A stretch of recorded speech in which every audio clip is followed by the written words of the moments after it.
All right, guys, welcome to another episode here at the Complaint Department. We have Nate Andes with us. He is also known as Ace Dallas in the SWO Wrestling organization. We've gone to a couple of their shows now. Pretty exciting stuff. Definitely kind of got me into it. Definitely more of a local event, but then you're like right on the ring, right? You're not up in the nosebleed section. You can't even see what's going on kind of thing.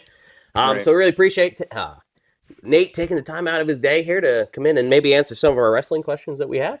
But yeah, how long have you been in wrestling? You know, what got you into it kind of thing in the first place? Yeah, when I was younger, I would go to my dad's house a lot. And he and I would watch wrestling almost every single Monday night. And I watched a lot of wrestling with my dad too growing up. It was just always something that was on the television, something we would get excited about, WrestleMania's around the corner, things like that. As a kid, super exciting. And there's that nostalgic aspect to wrestling for me. And when it comes to actually becoming a professional wrestler, I'll be honest with both of you, that's something that I never saw in my future. Really? Yeah, no, because I just was never really the most active person, especially throughout school. Like I didn't do school sports. I was involved in other ways, but I didn't necessarily see myself doing something that is as physically taxing as professional wrestling.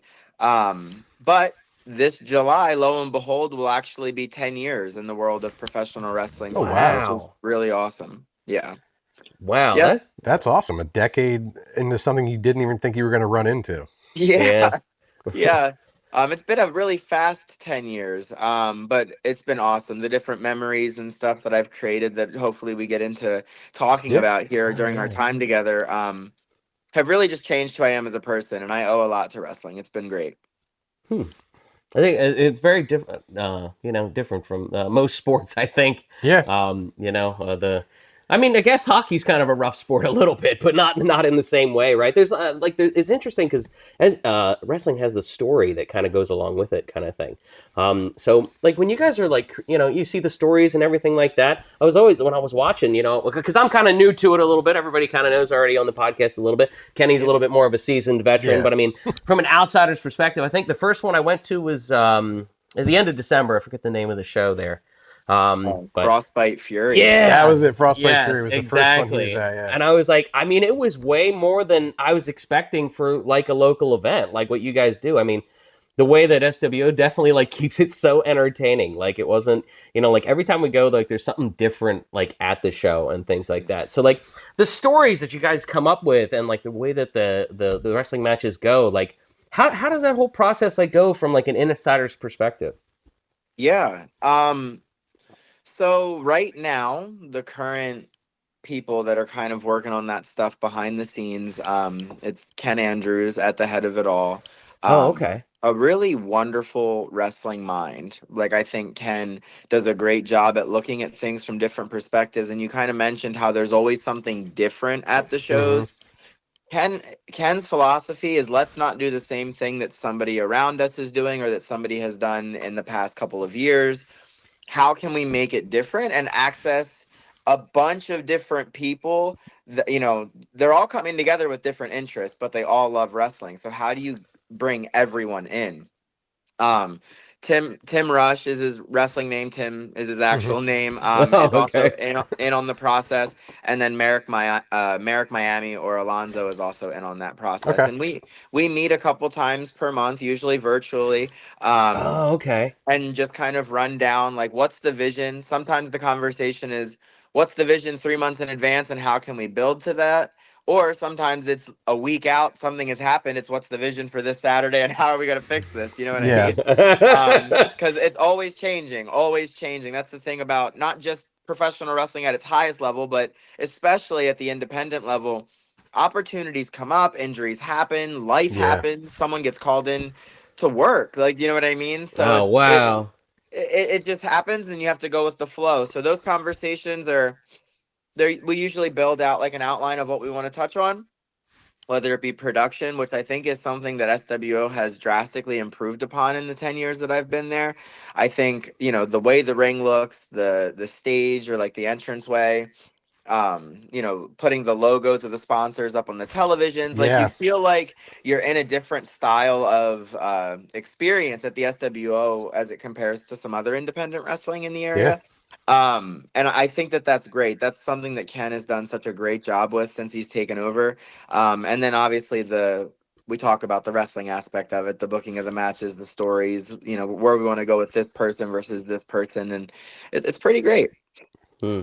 So I got a big question here. Does Yeah. Ken have shoes on in the virtual calls? I have no idea. Usually I can see chest up, so I have no idea what's going on down there. Usually he's barefoot at the SWO matches. Yeah. So Yeah. I guess my dad, his feet get hot. So like in the middle of summer or the middle of winter, dad's out there shoveling snow in like flip flops. So maybe he's just one of them kind of guys. His feet get hot, kind of thing. But you guys all have like your own interesting personas, right? Yeah. And we see those. I mean, even from SWO all the way to WWE kind of stuff. So like when you're coming up with those, I mean, what inspires you, or like even for yours? Like, I mean, I thought it'd be a good example of like how you maybe come up with that kind of thing, or if it changes over time, that kind of thing. Yeah. So it's interesting. I almost think a wrestling persona is one of two things, right? It's either closely aligned to who you are as an actual person, and it's what feels right, or it is the polar opposite of who you are as a person. Okay. And I think that I saw wrestling as a way to kind of bring out some of who I'm not in my day-to-day life. Okay. Yeah. Super loud and boisterous, and especially when I'm a heel, just an absolute jerk. Like, Yeah. so,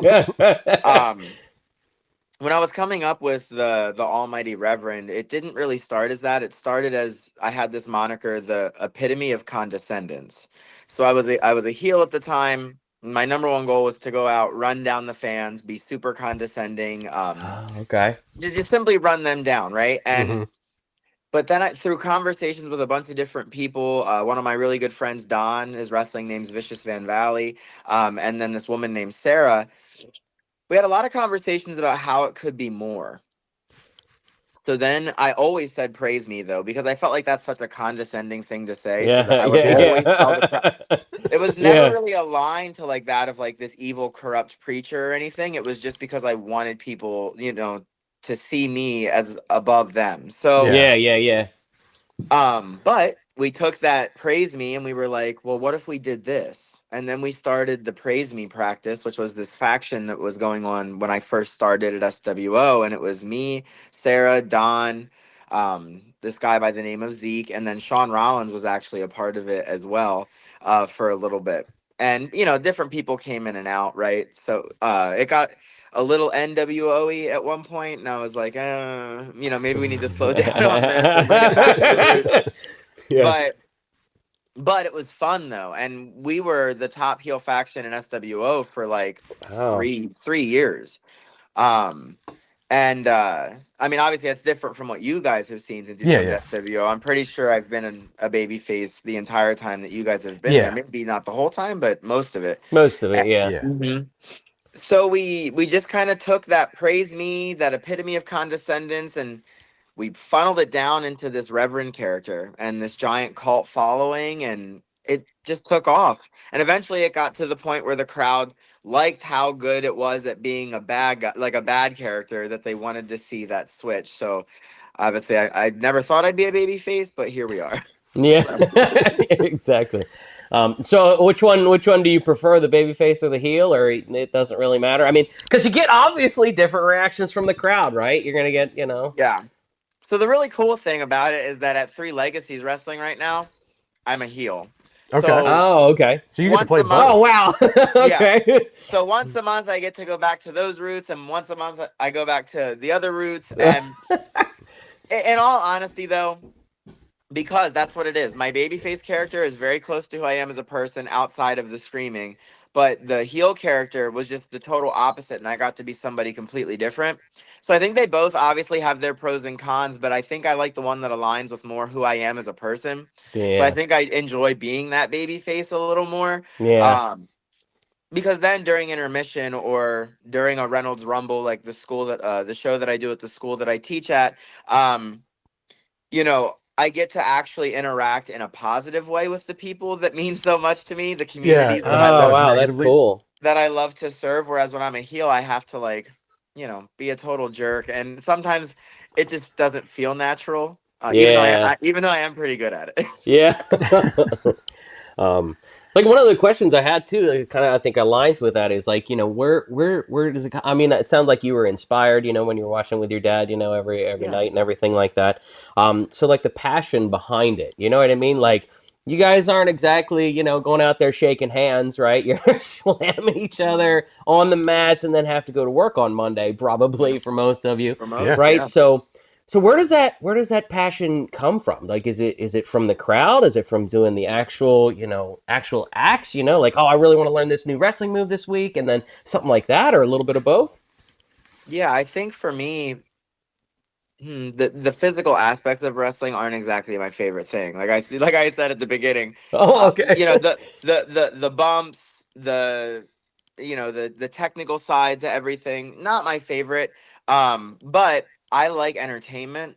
And I never really did like the plays or musicals in school, so like, but I Really? always kind of wanted to be theatrical and things like that. So Okay. wrestling kind of gives me that creative outlet that I think is super important in life. But then also connection and my love to serve communities. So like the connection with the fans is unbelievable.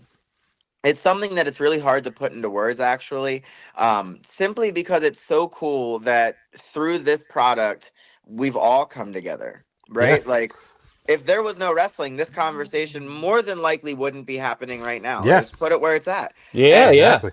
and I think that that's so cool. So many awesome people get brought into your life, and you make so many different connections in so many different ways, through this one thing. And then, when I think about independent wrestling, you serve smaller markets, but Hmm. I love to serve the communities that I am in all the time, right? So, especially when I'm in Lancaster, I love any show that is a part of the Lancaster, Pennsylvania community. And then obviously branching out into York and stuff like that. Like, I love to serve. And I think that that's another thing that wrestling provides. Yeah, definitely. So, I mean, I have you been around this area your whole life? I mean, I have, but Yeah, so I've actually I'm 30 years old and I've lived in Lancaster for every single one of them. oh Yeah. wow. Okay. Yeah, we've been Yeah, in the York area. yeah, we grew up. We graduated Eastern. So, Yeah, and then I went to college in Florida, but then I came back. That was it. there you But I go. was only Yeah. down there for a couple months. There you go. It's a nice area, you know what I mean? But I mean, York and Lancaster definitely have different feels to them, I think, Yeah. kind of Yeah. thing. You Yeah. cross the river a little bit, but it's definitely different. But yeah, so let's see. Oh yeah, I had this one. I come up, and I don't mean it as like an insult, right? Like I don't mean it like half the questions like I wrote, and I'm like, I don't mean these as an insult. I'm just curious, like at where you guys are, right? Like I mean, there's obviously like all the way to the top and all the way to the bottom kind of thing. Like, do you guys is it considered right professional wrestling? Like, you look up professional in the dictionary, it means you get paid for what you do Yeah. kind of thing. So like, where do you guys see you like on an amateur scale, on a professional scale? Just so I'm not using the wrong terms throughout the thing here. No, I think that that's fair. It very much is professional wrestling. Like in the sense that when you think of like AAA baseball, right? Like that's still independent professional baseball. Like, Hmm. or we have the Lancaster Stormers, you guys have the York Revolution. Yep. There's no affiliation there to a major league team, but it's independent professional baseball, right? And I think what that means is that yeah, there are absolutely multiple forms of compensation in the world of wrestling. Obviously as you go up that ladder, that compensation changes. And but through merchandise and through different types of sponsors and things like that, partnerships, it really is such a heavy market, right? Like there's so much money involved in every different aspect of it. um from the venue, the equipment, the payment of the wrestlers, the connections to sponsors and things like that. Like money's always flowing, so I see that very much fitting in that world of professional. I think it's unconventional in a lot of ways, obviously, you know what I mean, Yeah, yeah, yeah. but it is that. And especially even at the level that we're at right now with Three Legacies and the SWO, and there's Valor in York and other promotions around and stuff like that. um it is professional, but the independent part of it is that you're not bound to anything. There are no contracts, right? Like if I say, yes, I'm good for the wrestling show on February 12th, but an opportunity comes up to go do something great on February 12th, I'm free to pivot and make that decision because I'm independent. So Right. obviously, you don't want to get, you don't want to have that marker on your back if you're the guy that's going to constantly bail on bookings and Well, things like right. that. Yeah. But opportunities come up and you have the right to do that in the world of independent wrestling. And I think that that's awesome. Yeah. Similar, like I look for my video work and stuff. I did independent contract. So, it's like sometimes it was like, well, the one that, this wedding pays more. Yeah, exactly. So then you go Mhm. over there kind of thing. Yeah. But yeah, I mean, you kind of brought up the financial end of it too. Like it's definitely a risk. I mean, I think you guys take, right? Because you do have your regular jobs. Like you said, some people leave the wrestling because they got to go to work. But Yeah. has it ever affected you in the other way? Unfortunately, like in a negative way, like you got hurt in the ring, so now you can't go Monday or Tuesday or whatever. Has something like that ever happened to you? Well, so it's funny. I mean, I'm a teacher. I teach 7th grade English language arts, and I always tell my students. So I haven't missed a day of work in I think since I went on I went to WrestleMania 38 in Dallas in 2002, Oh, nice. and that was the last time that I've missed a day of teaching. And I always tell my kids, the only time I won't be here is if I got hit by a car or I'm in a full body cast or something like that, right? And you have to be cynical with like that with 7th graders because they respect it. So it has never impacted me in that way. Now, have I walked into school on Monday very sore and bruised up? Yeah. Absolutely. Or there was a moment where I did really my most painful injury in the 10 years in wrestling, and I'm going to knock on wood because it really is peanuts compared to what it could be. But I hurt my right shoulder during training one night. A guy was coming off the ropes and I was to follow through, and he caught me and my arm went like that way as he was coming through it. I couldn't lift my arm for like about a week. And so I did teach through that process because that was in September. But that I think that was right when they come yeah, back to school too. yeah, it was fresh. It was fresh. But I'm very blessed that it has never impacted me in that way. I know that there are people where that hasn't been hasn't been the case. They have had to navigate a major injury as a result of wrestling, and it did affect their personal life. But the wrestling community is also really good. Like if someone tears their ACL and can't go to work or something like that, and there's like a donation page or something along those lines, Okay. like the amount of people that come together in this community, it is so cool to see that camaraderie. It's unlike anything else. It's kind of like you said, all the connections you make. So you realize, like, if somebody gets hurt, there are people that care about you as an entertainer too, not just your day job. So there's people to help keep it going. Yeah, I mean, definitely. Like, you can even like see it a little bit at the show, right? Like once everybody takes their thing off, everybody's in the background there a little bit, and you guys like interact with the fans and everything like that, even the heels. It's like they still interact with the fans because it was funny. We took our one buddy last time, and Noah. like it was gonna be here, but he had to go golfing today, so that's important. So, anyways, it would have been great because he's just started like after I did, coming to the show. So then last month was his first show. Last month was his first show, and he's never really watched wrestling at all. Yeah, never. So, and then he thought, well, local events, like similar to what I did, you're like, well, there's, the higher ends, right? They're getting paid more money, and they probably, or whatever, but like you guys keep up the show. So he's like, that first body slam of him like slammed, and he was like, oh my God. Like we went to just watch his face. Like half the time I think we were just watching him. But yeah, he was really into it. Kind of thing. Awesome. So you guys, you drag people into it. Well, and then even that, like, not even just he was watching everybody get slammed, but then the stories too, because even the King of Cream for him was just that set in his mind for a while. Well, I thought for a second, like the little kids, because most of the kids are rooting for the baby faces, right? But then Noah, he started rooting for the heel, and I'm like, he is gonna get beat up by a bunch of 6-year-olds. Like, that's so good. They were definitely going to target him. Yeah, I know. It seems like if you're on the wrong side of the crowd, that's not a good. He was cheering Tim Rush on, and there were a bunch of kids just giving him an eye. Oh, that's so good. But see, that's the cool thing about wrestling is that you can have those different opinions, and it just creates awesome like conversation. The amount of times I have been in a deep conversation about a different perspective on wrestling, It's too many to count. Like, I will always say the Undertaker's the greatest wrestler ever.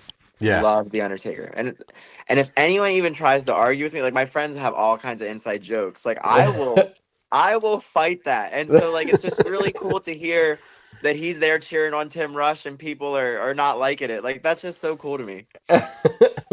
Yeah. So yeah, I mean, kind of getting into that was like the safety of it. I was wondering, like, questions about the safety. It does. I mean, it's obviously seems like a part of it. Like, you know, as you said, it's like a mix between entertainment, I think, and then still body slamming each other on the mats there. Of course, you know, but I mean, you have to kind of do it in a safe-ish way that you can also go to work on Monday. Well, it's like we also said last time. It's more intense than like UFC, where they're just trying to defeat, win. And in this case, you're trying actually not to hurt the person in most cases. Right? Yeah. Which seems, it depends what you're doing, that seems harder. Like, you know, to just drop you, I don't have to. But to drop you, like, in the right way, I got to try a little bit harder. Especially, like, some of them people up there don't look too light, right? Like, you guys slam like 5 or 6 times. It's like, after the first one, I wouldn't be able to pick anybody else up. I'd be like, but there's the safety to it. Like, how much does that get involved in what you do? Well, I think my philosophy on it, every time that I walk through that curtain, is one of two things, right? One, I'm in there to protect myself, and 2, I'm in there to protect my opponent or opponents. Like, that's the goal, right? You obviously want to bring the crowd into it. You want to have a banger, and you want the crowd going nuts. All those beautiful things like that. But that comes with keeping everybody safe. So that it starts with, when you go in there, we're doing X, Y, and Z. This is how we're doing X, Y, and Z. This is how we're all comfortable with doing X, Y, and Z. Because there have been moments where stuff's been, hey, let's try this. Let's try that. And some people, including myself, were just like, no, let's try it this way because I'm not too comfortable with that. Like, you have to be okay with saying that sometimes. And I'll be the first one to admit it. I've said it multiple times. Like, I don't like how that would be. I don't like where I'd be for that. Can we do it a different way? And then you go back to the drawing board and you get there. But there are some things in wrestling where you look at the person and you're just like, I'm sorry in advance. Like that's actually going to suck. Like, that's going to suck. And I'm sorry. Yeah. But because sometimes there's no way around it. Like, it is what it is. But yeah. I mean, go ahead. Oh, I was going to say those conversations are in-depth, they're thorough, and the number one goal is to make sure that everyone is safe. Yeah. Yeah. But I agree. Sometimes it's going to suck. I forget, who was it that had the handprint last week? Did I miss one? Sorry. If I have a wedding on the weekend, I can't obviously go. No, you didn't miss one yet. It was Playbook Pat, I think, got a handprint from Robbie Mills. Oh, from Rob. Oh my God. It looked like it tattooed on his chest. Yeah. So it's like, that hurt.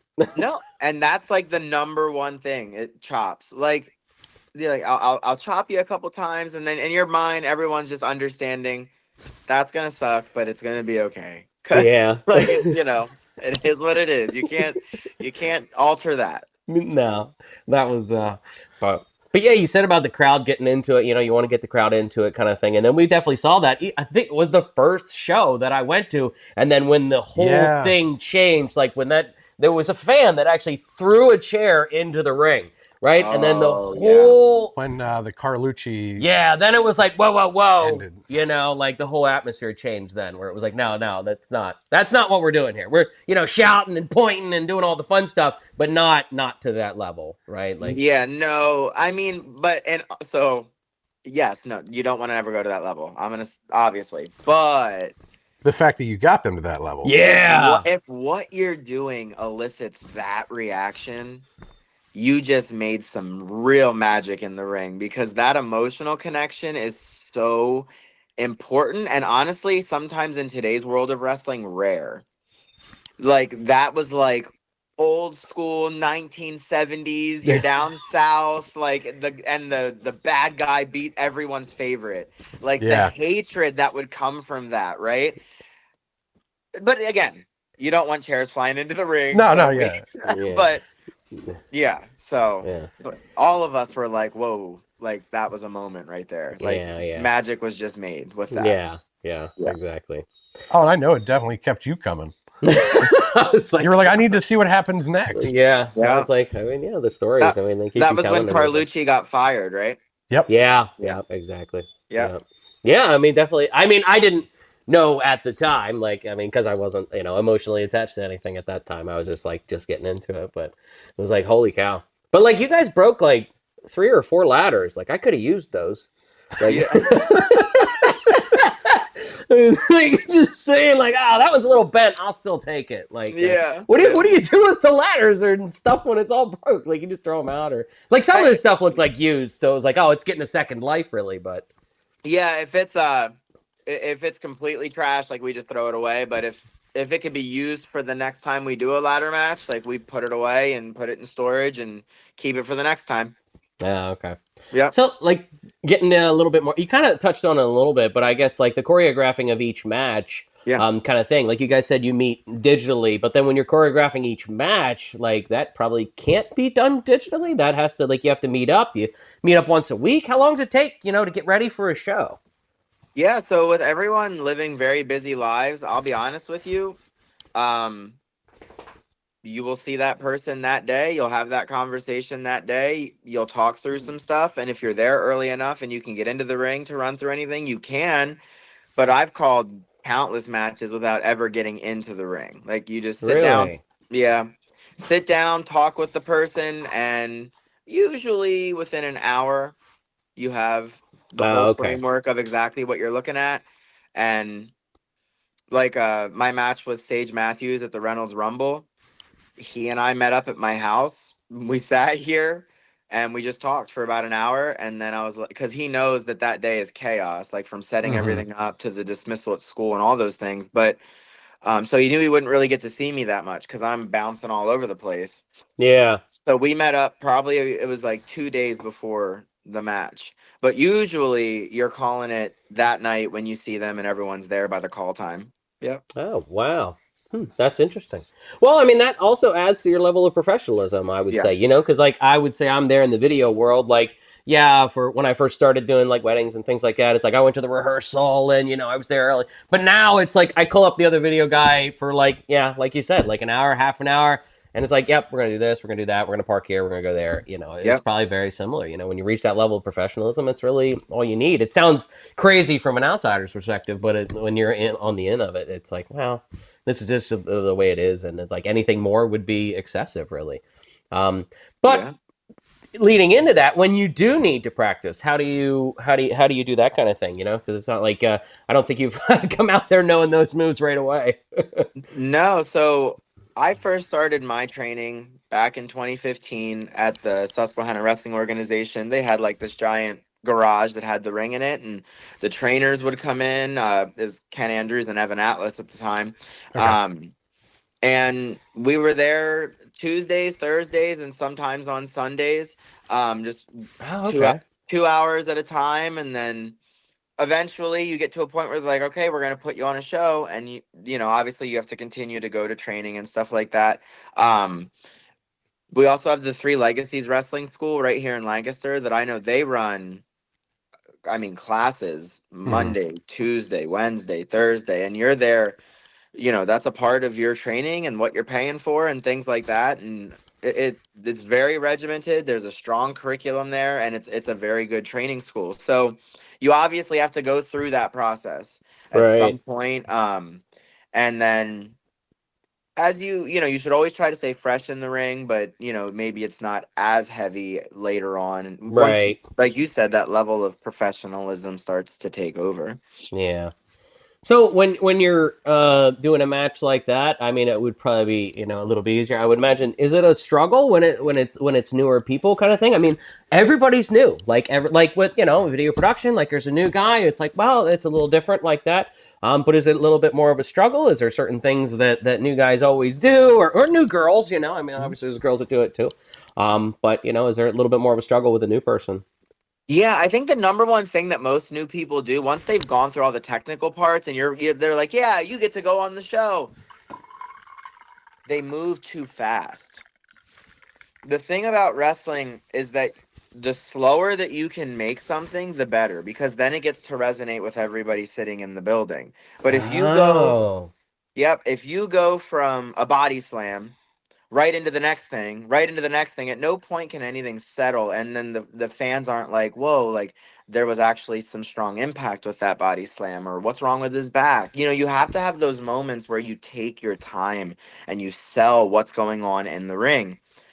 Newer people, and a smart booker is going to only put newer people with certain people on the roster, because not everybody can go in there with a newer person and get them through a match safely, right? Because everyone's at different levels of expertise and comfortability. Because I'm so simple in the ring and I don't do too many like technical flashy things, I'm a really good person to get in there with a new person, because I'm a lot of character work, a lot of entertainment, right? We don't have to do too much and we can get through a match, right? And that it's comfortable for that new person. But you're not going to put someone in there that can do a million and one things and is going to move too fast for that newer kid. You know what I mean? So Right. Yeah. yeah, there's a lot of strategy when it comes to that, because it, like you said, at some point everybody's new. Yeah. And so how do you get them into things to get them comfortable? And that's definitely, you lean on those wrestlers that aren't all flash, that can work with somebody to get them through in a comfortable way, because that's really important. Yeah. And there's probably not like a set way, you know, you'd be like, well, you're in a tag team match first or something like that. I mean, or is it, you know, or do they just, some people are just advanced enough that maybe they jump into their own one-on-one match? Yeah, I mean, at certain promotions, I guess that really depends on like how they see that person and their development. Uh, Typically, you're newer and you're against one of the older guys and you're going on first or second. You know what I mean? Like you're Right. going Yeah. early just to Oh, get okay. out Yeah. there and things like that. However, there have been people where as soon as they were done with their training, they were like, "Whoa, like that person, he's going right into the title picture because he's just a natural." Like one of those Yeah. people when I think of naturals, and he's put a lot of work into it. As I'm not sure if you guys are familiar with Bro Keller or not. No, I doesn't don't sound think I've familiar. seen him. Okay, so he's been to SWO before, but he hasn't been in a while, and he wrestles at Three Legacies Wrestling. He was their inaugural champion. Okay. That guy is just a natural. The charisma is there, the athleticism is there. So when he first started, he was definitely put into positions like against the champions and things like that pretty early, but well deserved though. Like that, hats off to that, because not every new wrestler gets put into those positions. That's interesting. Yeah. Yeah, and it probably leans on the safety thing too, you know, a Yeah. little bit Yes. probably with the new guys. You know, you're probably like, well, that was a little close there, or something like Yeah. that. But I was also curious too, you know, like I see things happening. I mean, you know, I watched the match. I've been to a couple of them now. As far as like a safety thing, does like the ref seems to like play a role, you know, like after like a big move or something like that, they kind of do go over and actually check on people kind of thing. Is there like, does the ref know the ending so that way they know when something's going wrong or something like that? I mean, what's the level there if you're comfortable going into that? No, listen, absolutely. I think it's awesome, because if no one has ever said it to you, I will be the first to say it. The referee in your match makes or breaks the match. Okay. I have worked a match where the referee has been in the way or not in the way enough, Oh and it gets frustrating when you're in there and you're trying to work with your opponent, and the referee is the reason that things are going south. So to have a really strong referee is super important. And I will say the SWO has always, always, always had really great referees. Zach Carlucci is the best referee I've ever worked with. And on any podcast or anything, if topics like this do come up, because I've talked about it before, I will always say Zach is the best. We now have Sloan. Sloan is absolutely wonderful. The super professional and always wants to do right by the wrestlers. And then we have Mikey Austin too. And he is a newer referee. It's been a little over a year, I think, for him, but he's crushing it at that point. And I will work a match with any of those three referees forever. Because like you said, yes, they know the ins and outs of the match. They don't know all the little nitty gritty details, but they know what they should be looking for. Okay. And but they're playing the role of going up, and are you okay? Can you continue? Like that brings the crowd into it, because they see that wrestler as someone that's in peril. Do you know what I mean? Because Yeah, the yeah, yeah. referee's like, and so they do know most of the match, but also a good referee just knows how to be a good referee. Like when to do that count, when to get into the wrestler's face and hold the authority and things like that. Because also as wrestlers, you don't want to make your referee look stupid. Like you don't like you don't want to be cheating constantly throughout a match as a bad guy, because why wouldn't the referee just disqualify you at that point? Right. Yeah. Right? Yeah.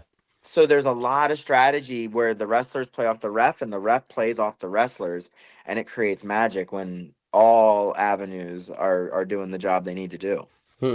Have you ever been a referee?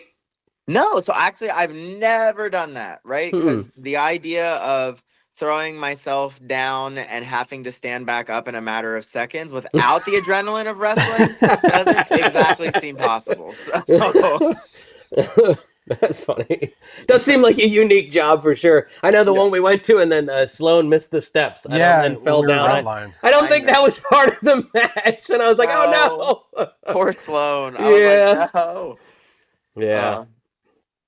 And in some cases, they probably are more athletic than the match because they are getting up, down, and running around the ring. I was gonna say Sloan's out there more than because usually the wrestlers will have their one match of the night, and then they go by and Sloan or any of them are out there. 3-4 matches sometimes. Yeah, on a match with on a card with 8 matches, you usually bring in 2 referees. That's 4 matches throughout the night, and we've had situations where you've had 2 refs and the one bails, and you look at the other one and you're like, can you pull an Iron Man tonight and do it all? And they're like, absolutely. Like, oh wow, Zach Carlucci has done it for us a couple times. Wow. Yep. That's crazy. That's a lot. Yeah. Because it's like running around that much. I mean, like, yeah. I'm terrible at remembering people's names. I'm terrible. I don't know. I can remember faces. I'm just always been that way. Yeah. But anyway, another question I had is like, not to be morbid, but like, how long do you see yourself doing this? Like, I mean, the passion keeps everybody going, just like the passion in video. But I've noticed now that I'm getting closer to 40, it's like I'm rolling around on the ground getting that shot, because I have the passion to do that. And then I get up and I go, okay, like, yeah. So has any of that ever creeped into your mind here or anything like that? Yeah, absolutely. Because, 10 years is already longer than I thought that I would ever wrestle. And so I will say right now I'm in the best physical shape that I've ever been in my entire life. There was a point maybe 2 years ago where I was about 80 to 90 pounds heavier than I am right now. And wrestling got very uncomfortable very quick for me. And I was not falling with the idea of protecting myself like in the way that you're supposed to for wrestling. I was trying to protect myself so that I wouldn't actually like get hurt, if that makes sense. Like I'm putting an elbow down and things like that. And you don't do that, because if you put your elbow down and you jar, like you're gonna hurt yourself. Like it's unsafe. But that's how I was thinking about how I was gonna fall before I would fall. And I was just like, geez, I don't know how much longer I would want to wrestle like that. And then I went on this health journey for now the past year, just through simply tracking what I eat, but also just running, like recreational running. And my friends and my family are all like, yeah, you should probably stop doing this soon. You should probably stop. But I could very much see myself doing it, for another maybe like 5 years or something like that. And if I feel good in 5 years, then a little longer than that. But my goal with this is to serve as many communities as possible. And even if that means, though, that I'm doing 2 bigger shows a year in Lancaster or something like that when I'm like 40. Do you know what I mean? Yeah. Part of it just to serve the communities. But wrestling companies always need commentators, and I love to talk. And I'm actually a fairly good commentator. That's actually how I broke into the business. Really? Yeah, I used to commentate for Lancaster Championship Wrestling when they would take over this place called the Expo Center in Lancaster. Yeah. Thousands of people. I'm telling you, it was some of the best local professional wrestling I've ever seen. And then they transitioned over to, I want to say it was Keystone Professional Wrestling, KPW, and I did some commentary for them. And I've commentated matches with, I commentated a Piper's Pit right before he actually passed away too, which was really, really cool to still have that moment before he passed. Wow. Matt Riddle, Shane Strickland, Leo Rush, like a lot of these higher level independent professional guys. There was a show that Bret Hart was on. There was a lot of really cool moments through commentary. So I could see myself doing that after I stopped wrestling, or being a manager or something like that, or just simply helping behind the scenes with stories and stuff like that. But yeah. Yeah. No, you're a very light, bubbly, and talkative person, and I think it comes out, especially when you're playing the babyface, definitely. Yeah. In your role there too, and then the way you've been here. So to lead into my question, then, I mean, it is the complaint department, so we usually, spin it off in like a funny way or something like that. Like we always pick on each other because our Android and iPhone kind of thing, back and forth or whatever. It's always like in good fun. But did you have any complaints about the wrestling industry? And if the answer is no, that's okay. I've got more questions. Well, so I always find it interesting when people try to put themselves above wrestling. Okay. And I guess what I mean by that is, I mean, you've seen my work, but like as a heel, it's magnified even more. I will go out there and just simply make an ass out of myself. I have no problem doing that. Like I don't, because at the end of the day, we're here to entertain, right? And so some people don't want to make themselves look silly. They want to make sure they get their moves in, or that if I don't want to lose in this way kind of thing. I think sometimes ego is my biggest gripe with the world of professional wrestling, because really we should all be egoless. Yeah. Literally, like, wrestling is what it is, and we serve the world of wrestling. Like, wrestling owes us nothing. Right, yeah. So no, like, you don't need to win this, or no, you don't need to win that. Go out there, do what's asked of you, do what's needed for that market, that community, and go home. And everyone's happy. Yeah. Like, sometimes it's just not more than that. And I think that I get very frustrated when people want to do 1,000,001 things that benefits them and not the product as a whole. Yeah. I mean, that can get frustrating in any job. I definitely think, like, people get that ego. I mean, even at work or whatever. Like, that is a bit, not to get into it, but in the film industry, goodness gracious, we have a lot of creatives that, it's great to be creative, but you also have the, if it's a small set, you got to be technical too, because if not, you're just pushing off the work on everybody else. And not everybody can be that undefeated champion. You can't keep that story going everywhere. There has to be some level of humility in some cases too. Yeah, exactly. Like, absolutely. Yeah, definitely. They'll be the top this week, but you got to be able to give it up for somebody else next week, kind of thing. Yeah. So you did touch a little bit on your family and friends and things like that, and you've been doing it a while now. So, probably at the beginning, they're probably all like, a little bit different than they are now that you've been doing it for 10 years. But, what's their opinion, from the beginning to the end to now? Or not the end, but, now. So my dad has always loved it. My mom has always worried about safety. But they both come to as many shows as they can and support as much as they can. If they do miss a show, it's probably because my dad has to work, and so, but other than that, they're there sitting in the stands cheering me, always cheering me, even when I am a bad guy. The 6-year-olds giving them the eye. Yeah, they're getting the eye. Exactly. But they've always been supportive. They're like, if it's something that you want to do, we're obviously going to support you in that.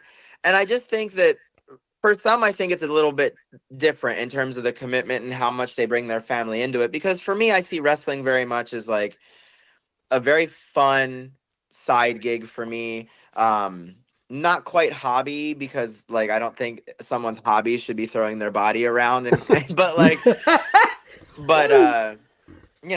definitely a fun side gig that I've made a lot of connections in. And so my family, they've just always supported that. Then if I was trying to make this like my lifestyle and all those different things, I think that's a different conversation with a family, because I think of one of my best friends, Sage Matthews of Dog Nation. Like, he just spent a month over in Thailand. Okay. For professional wrestling and South Korea as well. Like it was a whole tour over in that area. Well, yeah, if I'm leaving my family, like I'm talking myself personally, Yeah. if I'm leaving my family for a month, like we would have these different conversations. But Harrison has also been blessed with the support of his family to do what he's doing. And I think that that's a beautiful thing. So, but I haven't had to have those talks with my family. So it's Yeah, just that's been good. like, we're going to go to the show and support Nate. You know what I mean? Yeah, So, yeah. yeah. Like you said, I definitely think it's a different conversation when Yeah. it's a hobby compared to like, well, this is what I want to do, you know, kind of thing. Yeah, With 100%. that. But do you have a favorite technique that you do? I mean, maybe that you don't do, but maybe in wrestling that is your favorite technique. When you say technique, do you mean like a move that I do, or like something that I do as part of my just whole character, or Oh, what I do just you? meant as like a move you would do, yeah. Yeah, so well, my favorite move to do is the tombstone. Okay. When I get people are at the okay height for me to be able to tombstone them, that makes me really excited because obviously the Undertaker, that's what he finished opponents with for years. Yep. But it's not a move. But one of my favorite techniques as part of who I am as a wrestler is screaming in I was the going to say ring. the kids love that. Yes, and I can do it as a good guy and a bad guy. Like if I'm screaming as a good guy, we're all having fun, laughing. If I'm doing it as a bad guy, people are like, God, he's so annoying. You know what I mean? So, and Yeah. it's great because a high pitched scream, which honestly, if you asked me to do it right now, not a chance in hell, right? That only happens when I'm standing in the middle of that ring and everything else inside of me has gone dead, right? So that first level up on the ladder. Hey, that my did it. 8-year-old Yeah. thinks he's afraid of heights, okay?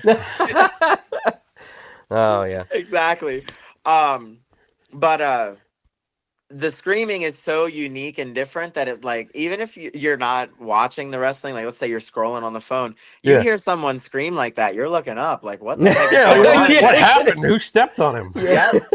And then you're rolling. If you can get them in anyway, I love the scream. Yeah.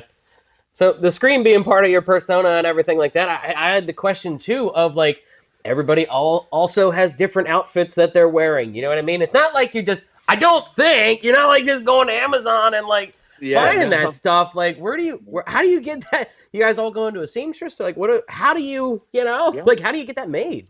Yeah, there are a lot of gear makers in the wrestling world. And oh, really? Yeah, some better than others. Like, and what I mean by that is like most of the products are really good if you go to a good one, but like sometimes the turnaround isn't the greatest. So it really depends. Like if you're looking for gear in the next, you should always forward plan when you're thinking about gear. Like it's not like you're going to be able to think, man, that really awesome match I have this Saturday, I'm going to be able to get something. That's not going to happen, right? So there's places like online, like eLucha. A lot of professional wrestlers go through them. Or there's personal seamstresses and things like that have done it at the like they've made Randy Orton gear, right, and have sent it off to the WWE, and then next thing they're making your gear. Like so, it's people that are just in that business, and if you get really good at it, you get multiple opportunities, and it's really cool. How do you communicate to them what you want? Like I'm in the film and just video and stuff, and it's like, well, one person's gonna paint a picture this way, another person's gonna paint a picture that way, and like we're in management too, so like communication. Like I said it this way, this is what I actually got. Like, have you found a good way to communicate? Yeah, so this is what I mean about like there's so much money involved in wrestling because most times you'll hit up a graphic designer and you'll tell the graphic designer, hey, I'd like a singlet with a gold trim, right? And I'd like my pants to be all black, but I'd like gold and white circles down the side with like a white square and belt loops or something, right? Like you give them that. A graphic designer will put it together. You'll see the visual print and you're like, could you try shading it this gold? That's too dark. Like, you know what I mean? Oh, so that's the process. Okay. And then you'll send that proof then to the gear maker and let them know all of your sizes and things like that, and they make the magic happen. Yeah, so there's so many different people you go through. Yeah, I figured it. Yeah, it had to be a level of difficult to get through that because it's like painting a picture that you have to wear every week. You might have multiple outfits at a certain point, but I was going to say there's definitely some that have multiple outfits because we've seen Zach Belmont shows up in a new one pretty much every show. Yeah. Oh yeah. But you brought up the money in wrestling, right? There's that part of it, you know. It's that leads into it because you gotta have money to buy the gear. You gotta have money to buy the gear and stuff like that.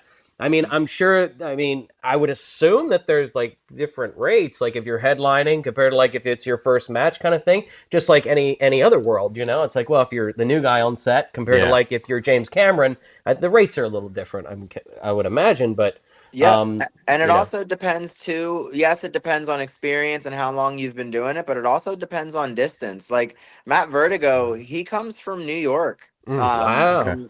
That's a 5-hour commute, and you then, with the organization, you try to compensate that to the best of your ability within whatever budget you're working with. Or you'll have somebody come from Pittsburgh, and you want to obviously pay them a little more because they're coming further. You know what I mean? Yeah. And then, depending on where you are on the card and how long you've been with the organization, what you've done within the organization and things like that, like those things, they all ebb and they all flow. And one promotion you might have a really good relationship with, and you're like, you don't have to pay me the full rate. Like, you give me what you can kind of thing so that the company also makes money.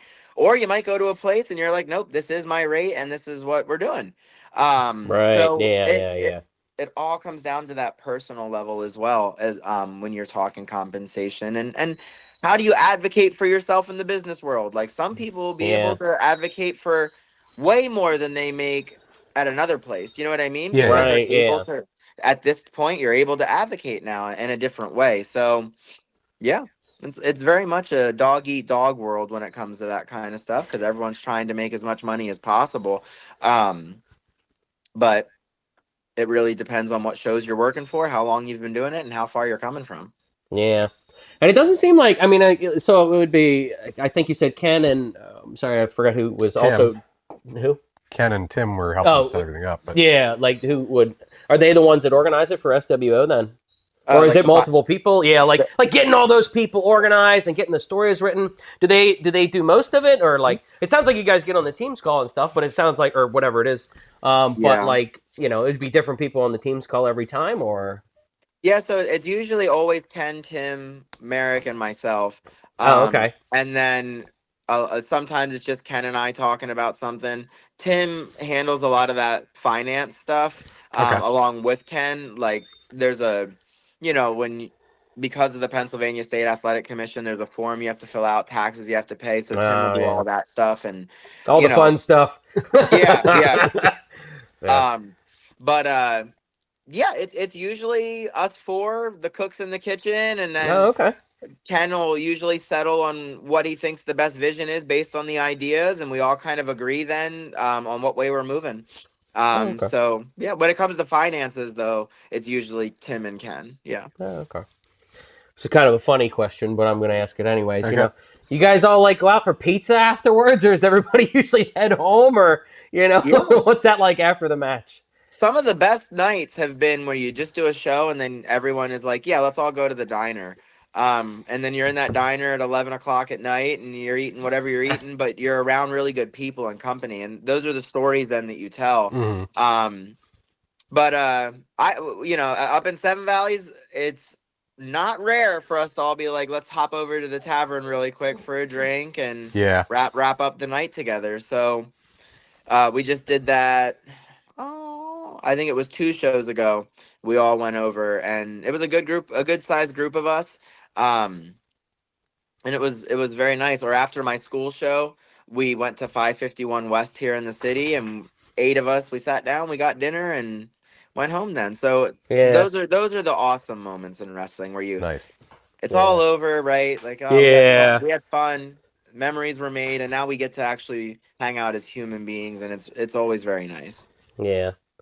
I was gonna say, if you had to pick your favorite, if you in the crowd, right? Do you play more to the adults, to the kids, a little bit of both, or which one?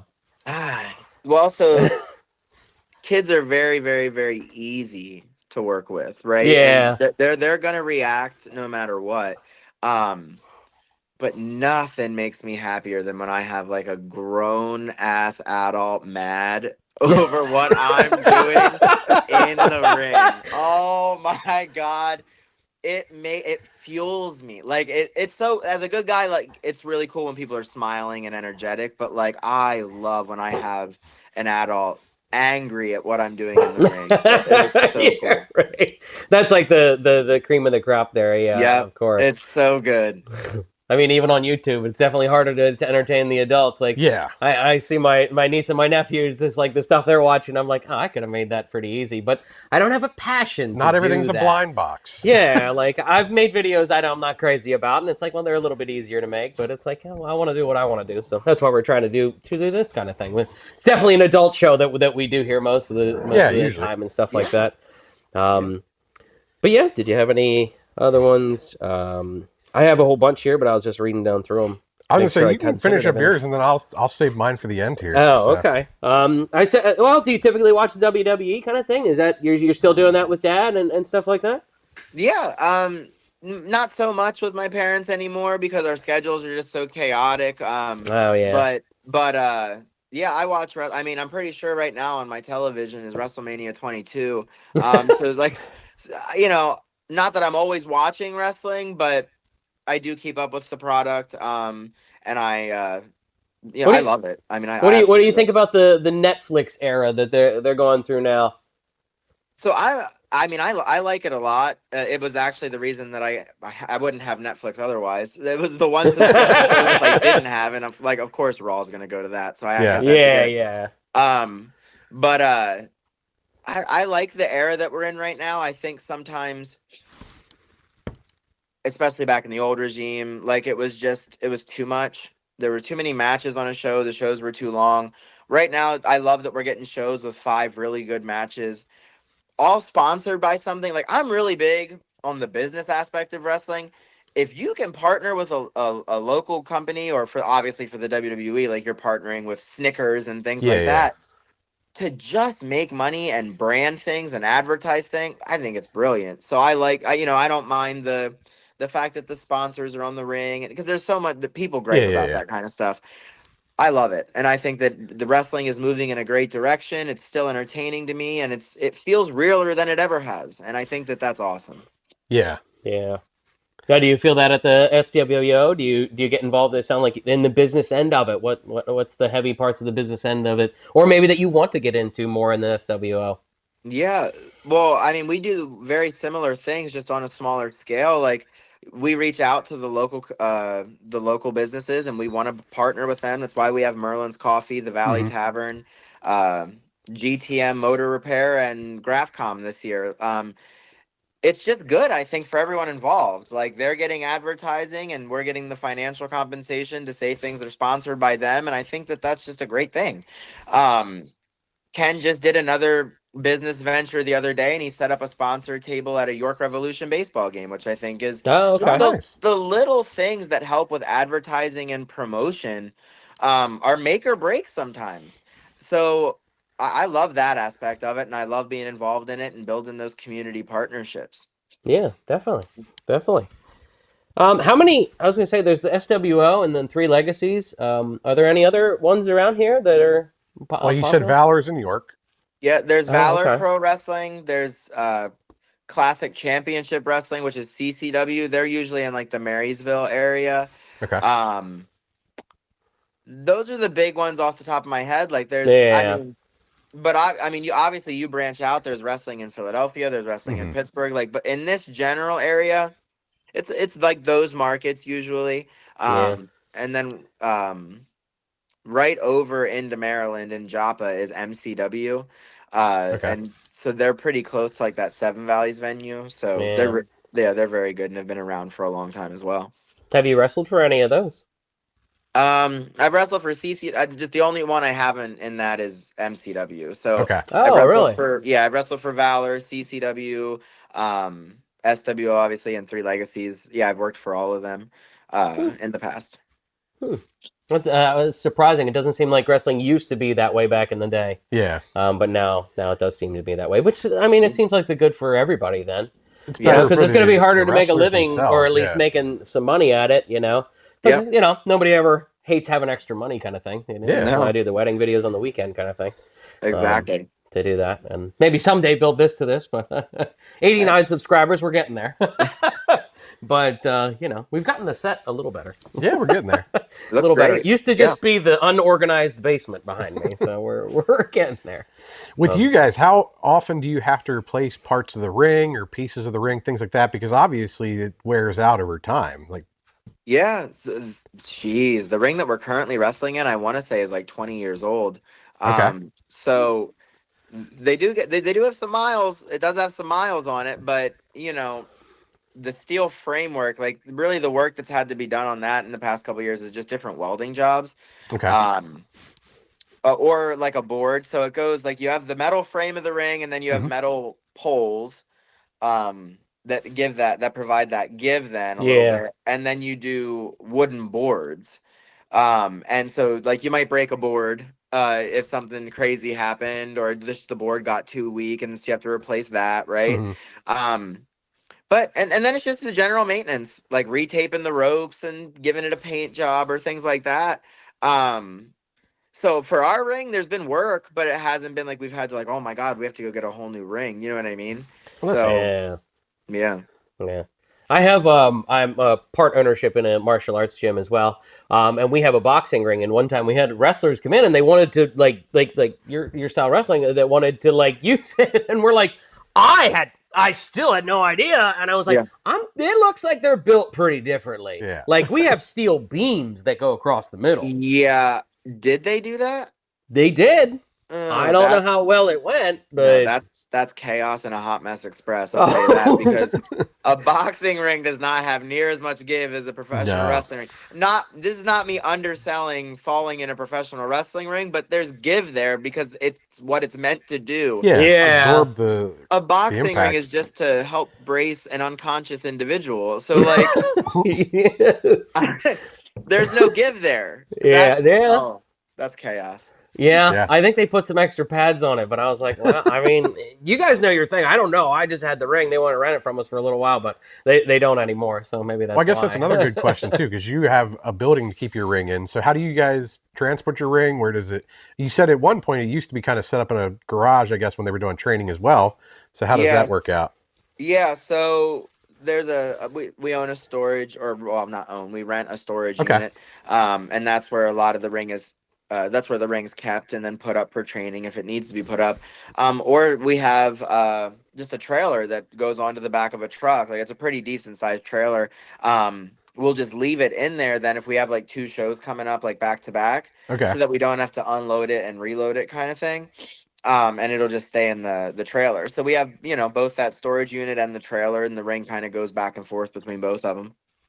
And how long does your setup and tear down of the ring take? Because I know you said you guys have a call time, but how early are people getting there to set up the ring, and then how long are you there to tear down after? Yeah, so call time is usually 5 o'clock for the whole crew, but there's a core crew of us that get there between probably like noon and 1, and we're setting up. It takes you're probably done right around 3 o'clock usually if everything went well. And there was no like just snafus with like sound or the ring alignment or anything like that, because you're setting up the ring, you're doing the entranceway, you're setting up the sound, you're getting all the other things, the chairs out and stuff like that. So about 2 hours, but a really good crew. Like if you have a lot of hands on deck, and I've seen it done at Three Legacies Wrestling, where it's like 50 people, you could get it done in about a half hour. Oh, wow. Oh, nice. Yeah. I got to video a wrestling match one time, and it was like one of the bigger ones. That was really fun. I got to be the camera on the side corner, so I was like, that was awesome. I didn't have to be like up in the things, like be like 70 feet away with like a 400 millimeter lens. That was really fun. Like that was one of my first experiences with local wrestling. It was up in Harrisburg, but I don't remember. It was like 10 years ago, so I don't remember the organization. But I was like, I wanted to be called back for that. I was just a hired gun at the time, so like they brought me in. But I wanted to be called back for that so bad because that was so much fun to watch. That's so cool. We know Cisco likes it. He keeps coming back. Anyway, Cisco, he's doing good with it. Speaking of which, just real quick, because I'll always hype that guy up. Cisco is one of the best media people that I have ever worked with. Like from video to sound to the pictures that he captures, nothing but respect for that guy. Yeah, yeah. We had a ton of questions for him because Yeah, I had the video side of it too. I was like, so how you cutting this and cutting that and stuff like that? Because he does some of the editing, or do you guys No, do he said some you of the guys do editing most too? of the editing. I guess he gives you the Yeah. footage and then you guys are doing the Yeah, editing. so he sets up the cameras and captures the footage and stuff like that, and then he'll send it over to Kimberly Spirit, who actually does the majority of Oh. our editing and putting stuff together for the YouTube show. Yep. Oh, that's nice. interesting. Yeah. So I did have a question too with like the switching of the owners. Was that just story, or you don't have to answer? You could say we don't answer that, but that was that story or was that real? I'm gonna leave that one for your imagination. All right. And I didn't figure I'd get an answer for that one. yeah. So because I was like, diving into the organization of it was like I assume it's a company meant to make money, right? Like you're obviously trying to make money. I mean, they've been around for 20 years. Is that right? 20 years? Yeah. How long? Yeah, I was gonna say 20 years. SWO. It's more than 20. I want to Okay. say it's right around like 24, 25.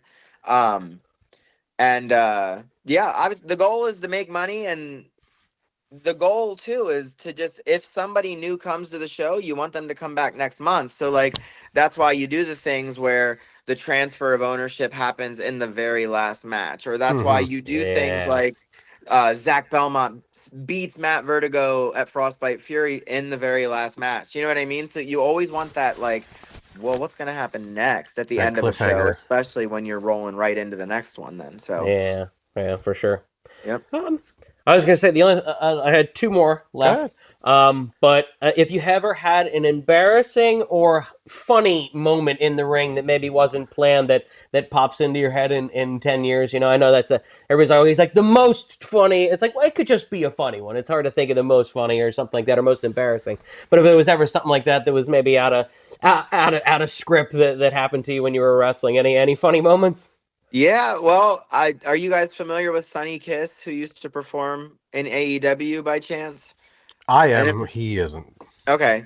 So I was able to do a tag match with Sonny Kiss a couple times throughout my career. And Sonny is really big on twerking during the match, right? And next thing I know, Sonny tags me in, and on the fly, I'm in the middle of the ring, and I'm also twerking. And so it's like, it was just one of those moments where it wasn't called in the back. We just kind of went with it, and the crowd ate it up. And so I was like, that was pretty hilarious.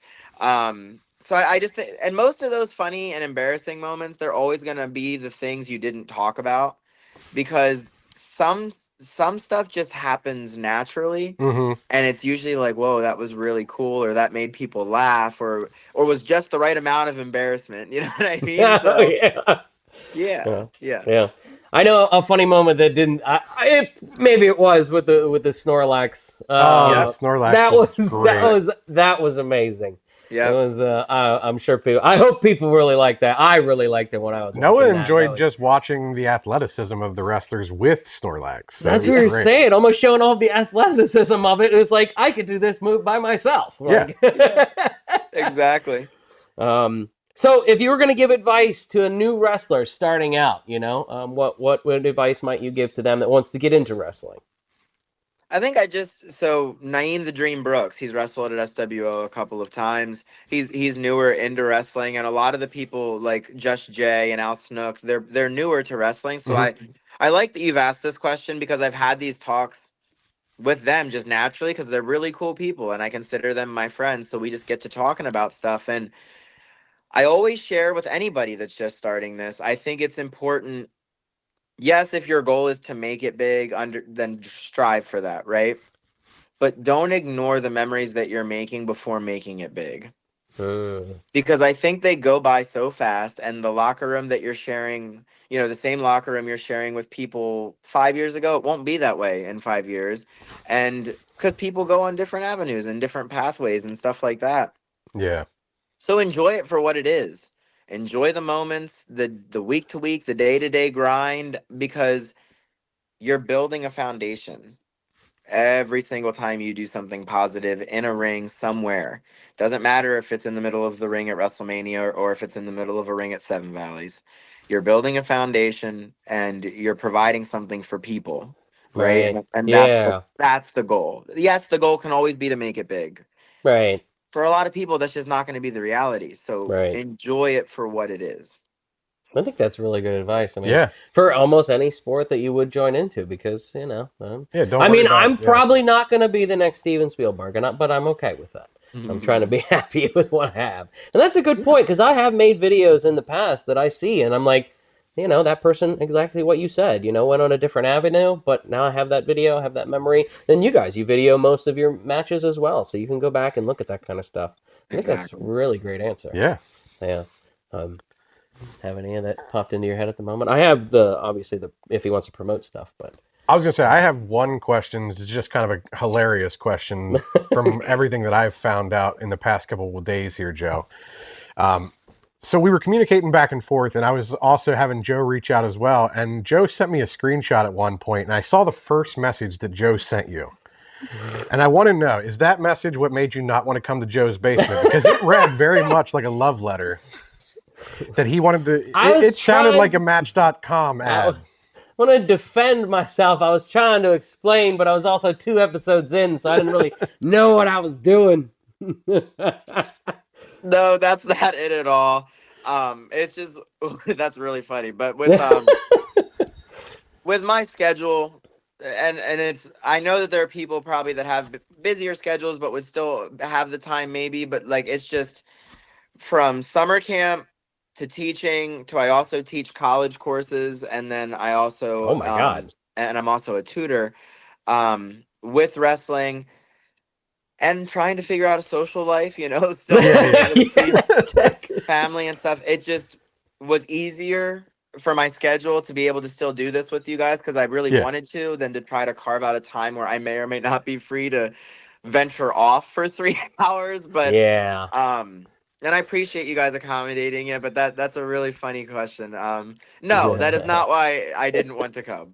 He was okay. And I didn't think that at first, because I figured when we first did it, it's just, you're in Lancaster, we're in New York. But then after he sent me that screenshot inadvertently, I was like, maybe this is why he doesn't want to come to your basement. These guys have been razzing me like all week now. I was just trying to be informative and friendly. I'm a really friendly guy in person, but it's like one of them text messages, you know, like when back in the day when I was single, texting somebody, I was like, nuts. But I was like, it was good. But like, you sound as busy as I am, like, because you know, I have the full-time job as well. Then I have the wedding videos on the weekend. I also part ownership in the gym, and for some reason, I'm doing this, and my wife goes, "Where do I fit?" And I'm like, as you said, the social life problem. You're like, oh no, like, gotta carve out time. You gotta figure it out.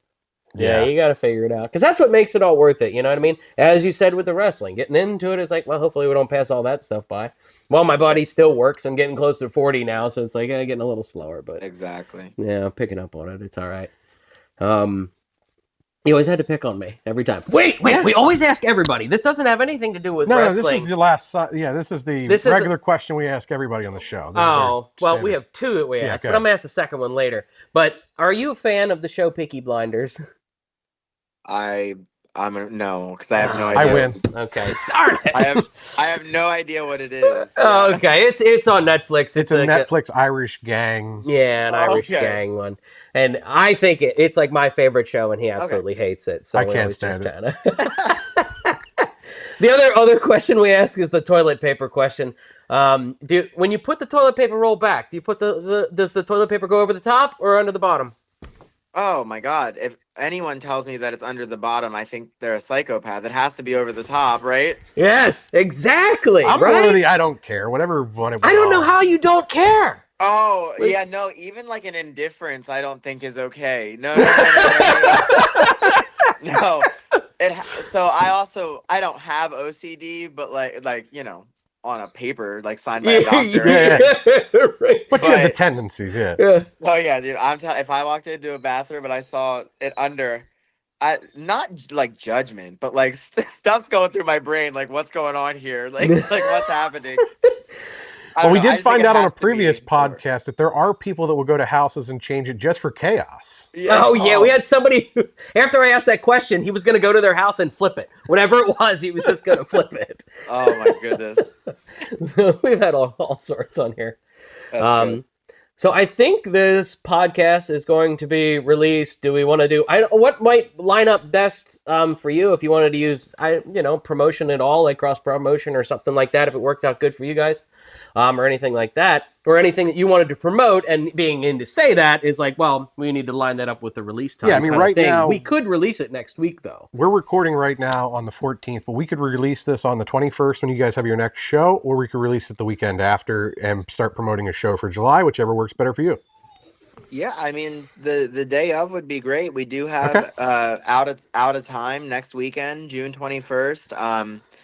A lot of great matches and some new faces and stuff like that. I'm really excited about it. Yeah. How do people, like, if they wanted to buy tickets and do all that? What's the best way to do that? Yeah, you can contact SWO with 717-808-6762 if you want to reserve seats. You could do that via text or phone call, or you could visit swoprowrestling.org /tickets and pay via PayPal that way. There is also a Venmo option, and that's at Nathaniel-Andes. Andes spelled like the mountains and the mint candy. So send me that information. I'll put it in the description as well if you would like. Yep, absolutely, perfect. What's the biggest match? I guess. Give them a little pitch if you can. Not to put you on the spot, but that way somebody might want to be into it. Listen, the main event is the culmination of a year-long story. Greg Excellent has been seen as the SWO sergeant in general. He's the locker room leader, and he stepped up against the Benny Slater's faction, the Prophets of Sin. So they will finally go one-on-one. It'll be Slater versus Excellent, and it's career versus title. If Greg Excellent loses, he has to retire. But if Greg Excellent wins, he gets the SWO Uprising Championship from Benny Slater. So a really big main event match that night. And we also are having the debut of Pittsburgh wrestler Tatiana, another women's wrestler coming into the SWO. Nice. To join Molly McCoy from the Outfielders and Kimberly Spirit that we already have. And it'll be really cool to have a fresh face. Awesome. Unfortunately, I can't make it. I have a wedding on that day, so unfortunately, I won't be able to make it. But wish I could. Hope the wedding goes well. Yeah, I'll have to watch the recording. Yeah, you watch what we get from Cisco later. We'll watch it when it's on YouTube. Yeah, perfect. So, I mean, this was absolutely amazing. I mean, I wanted to ask so many of these questions. You've been absolutely so helpful and being very open with absolutely everything. Yeah. Any last comments from anybody that anybody can think? I apologize that Joe scared you off his basement, but I appreciate that you've at least linked up with us and at least done this, because this was something we wanted to get done, because we wanted to at least look behind the curtain a little bit more, and we've been way more active with the SWO events, so it meant a lot more to talk to the people that Joe actually sees every month get thrown down. Yeah. This was absolutely. I've been talking about it for a few podcasts now that I was just so excited to talk to a wrestler and get the questions answered, and you've been absolutely awesome and answered them all perfectly. So that was awesome. So thank you very much for your time, taking it out of your day, because I know you're very busy. So that was thank you very much. Yep. No, thank you guys. I genuinely appreciated it, and I loved the conversation. And speaking of being busy, in 20 minutes, I'm going to lunch with my mom, my aunt, my uncle. No rest for the there you wicked over here. So perfect. We got it in, and then I'll send you a copy of it and everything too, so that way you can look it over. But we'll send it. I'm gonna be at the show on the 21st. I'll bring some cards around we can hand out that have the QR code for the episode on it and stuff. Yep, let's do that. I think that's awesome, and thank you guys again. You guys are both wonderful, and I very much appreciated the conversation. Awesome. All right, thanks again. All right, guys. So if you like, all right, if you like that episode, make sure to like, comment, and subscribe, and we will see you next time.